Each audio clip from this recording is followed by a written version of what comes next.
கமலஹாசன் அவர்கள் நான் முத்துக்குமார பாராட்டின ஒரு பாடல் வரி இருக்கு. அது என்ன பாட்டுன்னு தெரிஞ்சுக்கணுமா? பாபநாசம் படத்துல வர ஏயா என் கோட்டிக்காரா அப்படின்ற பாட்டு. சுயம்புக்கு ஒரு மனைவி 2 குழந்தைகள். மலையாளத்தில் எப்படி எடுத்தாங்களோ அதே மாதிரி தான் தமிழ்லையும் எடுத்திருப்பாங்க. இதை அங்கே பாட்டாக வச்சிருக்கிறவங்க கூட யோசிச்சிருப்பாங்கன்னு தெரியல. ஆனால் இவர் பாட்டு வரியில் எழுதின விஷயம் என்னன்னா, சின்ன புள்ள நான் தானே பெண்ணே உண்மை அல்லோ அப்படின்ற ஒரு வரி இருக்கும். என்ன தாங்க இப்போ 3 அம்மை அல்லோ அப்படின்னு சொல்லி, அதாவது அவரை சுற்றி 3 பெண்கள் இருக்காங்க. தன்னுடைய மனைவியும் 2 பெண் குழந்தைங்களும். அவர் இப்பவும் சின்ன குழந்தை தான். அவரை தாங்குற 3 அம்மா இருக்காங்க அப்படின்னு அந்த கேரக்டருடைய விஷயத்தை எழுதுந்து ரொம்ப பிடிச்சி போய் கமலஹாசன் சார் அந்த வரிக்காக பாராட்டினாராம்.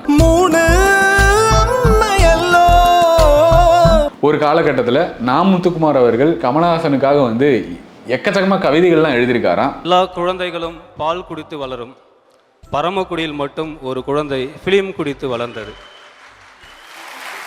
தான் அதன் ரத்தம் சினிமா என்றே ஓடிக்கொண்டிருக்கிறது.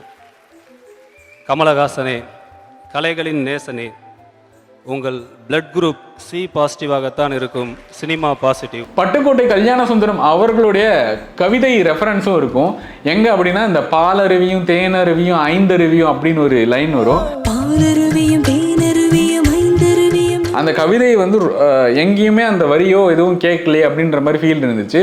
ஆனால் இந்த பாட்டை கேட்குறப்ப அந்த லைன் வரப்ப எனக்கு பட்டுக்கோட்டை கல்யாண சுந்தரம் ஞாபகம் வரும். இந்த பாடலை மாளவிகா அனில்குமார் மற்றும் சுந்தர் நாராயண ராவ் இவங்க 2 பேரும் சேர்ந்து தான் பாடியிருப்பாங்க. ஜிப்ரான் மெலடி ரசிகர் மன்றத்தில் உங்களை போல நானும் ஒரு ரசிகர் தான். அவருடைய மெலடி ரொம்ப அழகா இருக்கும். நெல்லை தமிழ்ல அழகான ஒரு பாட்டு உங்களுக்கும் பிடிக்குமான்னு கமெண்ட்ல சொல்லுங்க. உங்களுக்கு பிடிச்சவங்களுக்கு இந்த ரீலை ஷேர் பண்ணுங்க.